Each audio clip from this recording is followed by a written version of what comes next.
Hello, so this is part two. I'm going to hopefully get this through in three videos, maybe to get this through, but here's part two. So where we left off is talking about outsourcing. Outsourcing is when you go to an outside company to help you. We've had that term before, that's not new.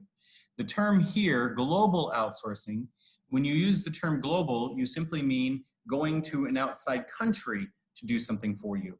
So a couple of years ago, I was working with a startup that wanted to develop an app for your phone.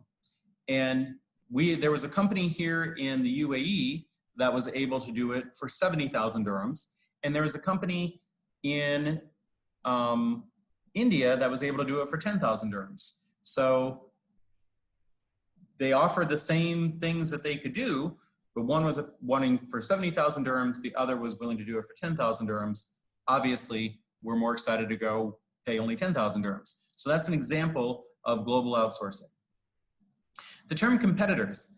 A competitor is anybody who is selling to the same customers. We've already talked about distributors. We've talked about customer. A customer is anybody anyone who buys things is a customer. The term competitors is anybody who you compete against that sells to the same customers as you is considered to be a competitor. But sometimes competitors are not the same as rivals. So the best example of a competitor and the term rival here is that if you consider the company to be your enemy, then you consider them to be a rival. So the best example of a rivalry is Apple versus Samsung. They really dislike each other. So that is rivalry. The term barrier to entry. A barrier is anything that blocks you. So this wall is a barrier, okay?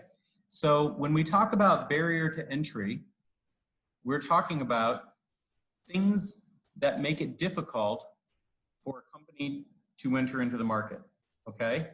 So in barrier to entry, this is anything, back over here, this is anything that makes it hard to start a business. And I have some examples here of barriers to entry. Economies of scale can be a barrier to entry.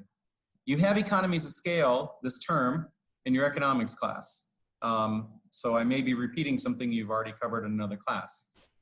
Economies of scale is when you have very high startup costs, then you have to sell thousands and thousands of that, whatever it is, in order for you to be able to make a profit. Think about this. If you wanted to start building cars tomorrow, if you wanted to build cars, you would have to build huge factories. You'd have to employ thousands of people. It would be, the startup costs would be huge, okay? You would have to sell hundreds of thousands of those cars in order for you to be able to make a profit. So that's barriers to entry. That's economies of scale. Example of barriers to entry, economies of scale. Car manufacturing, airplane manufacturing, they have huge economies of scale. Even if you had a lot of money, it would be very difficult to start up a car factory.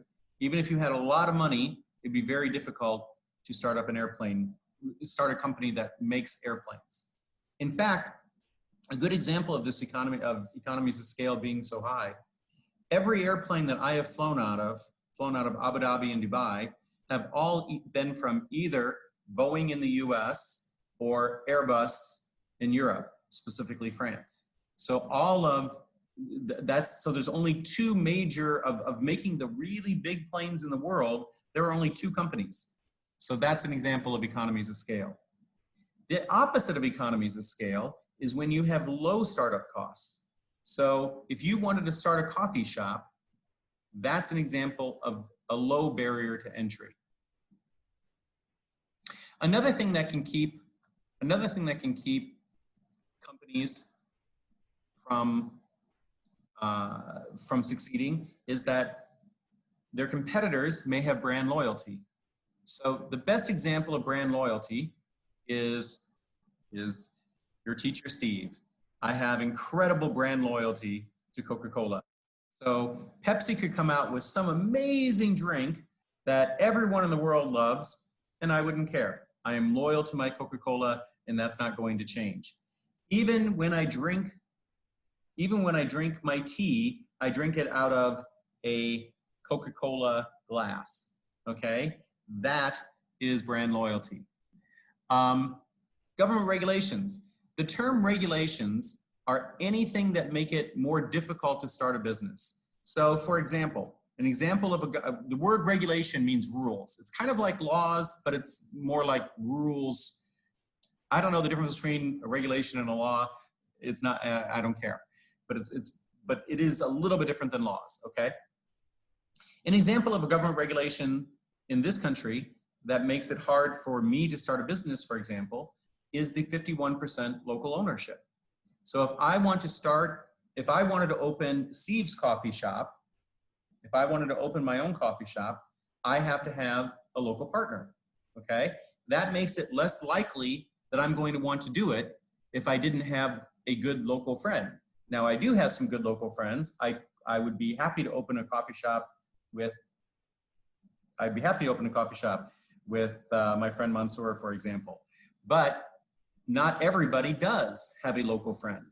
And so that's an example of a regulation that can make it more difficult for somebody to start a business. Other regulations are just things like you can't open your shop here. You can open it in one place, you can't open it here, so forth. And so these things are all things that can make it more difficult to open a business. Now, those are all, we finished the task environment. Now we move to the general environment. The general environment is things like the overall economy. The overall economy can affect the success or failure of a business. So if the overall economy is hurting, then it doesn't matter if your business is successful or not successful. If the overall economy is hurting, then you're going to have less customers just because of that. Technology. Technology can change business success. The ability to reach customers in different ways is a change in technology. That changes the way we do things. The fact that I am teaching to you online right now is an example of technology changing how we do things. 20 years ago, what I'm doing right now was not possible. I'm not even sure if it was possible 10 years ago. But technology changes how we do things. That's the point there. The term demographics. Demographics is an important term. Remember when we had the term diversity? Diversity was all the ways that you can categorize. We had a chart back in chapter 3, I believe, that had all the ways people are different. So you can look at difference in age, gender, male and female, what nationality, what religion, etc. So so each country looks at their demographics, and every company looks at the demographics of the customers they're trying to reach. So the UAE demographic challenge is that there are lots of young people. The demographic challenge that the UAE faces is that there are more young people that want to come into the workforce. And how does the government create enough jobs for all of these young people? This is something that I've read many stories about how the government is trying to create enough jobs for all of its young people.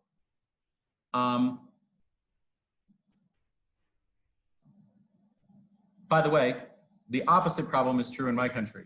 In my country, the problem is, and it's very true, the opposite is true in France, Italy, definitely Italy. The problem there is that there are too many old people and there aren't enough young people coming into the workforce. So it's an exact opposite problem that we have here. So that's interesting. Okay, our last topic that we're going to cover for this chapter, we've talked about globalization, talked about that enough.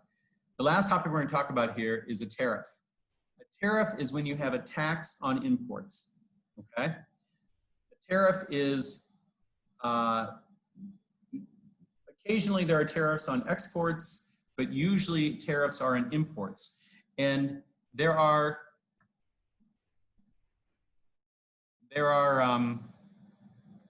there's a couple reasons to have tariffs.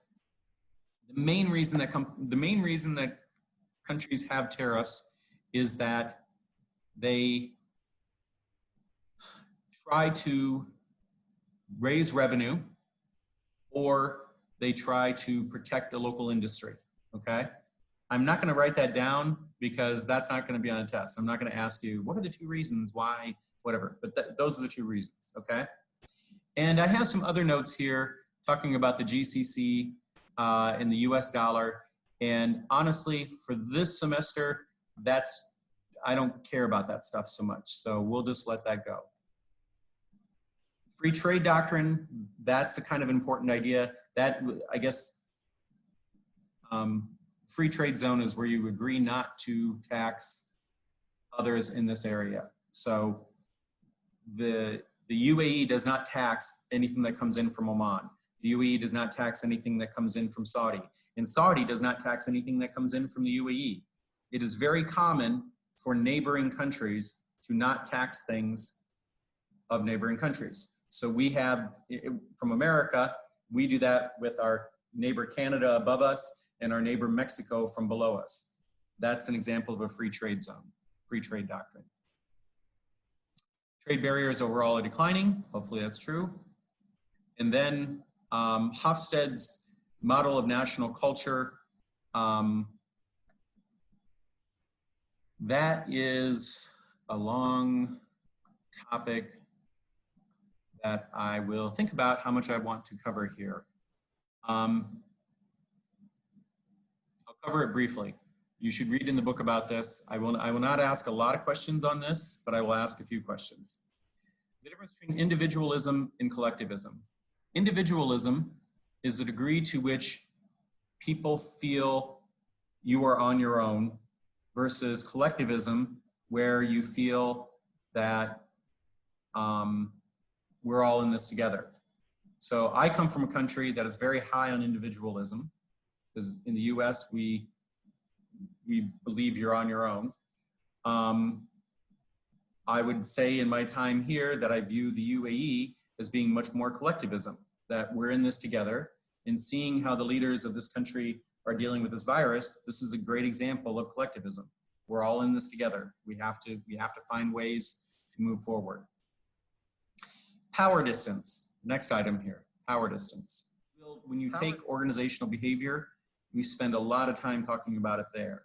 So I think I'm gonna not talk about this anymore because you're going to have enough information in this class as it is. So I'm gonna leave it there, and that's where I will end this video, and that's how we end chapter 6. So I hope you are well, and I hope this video was not too boring for you. Bye-bye.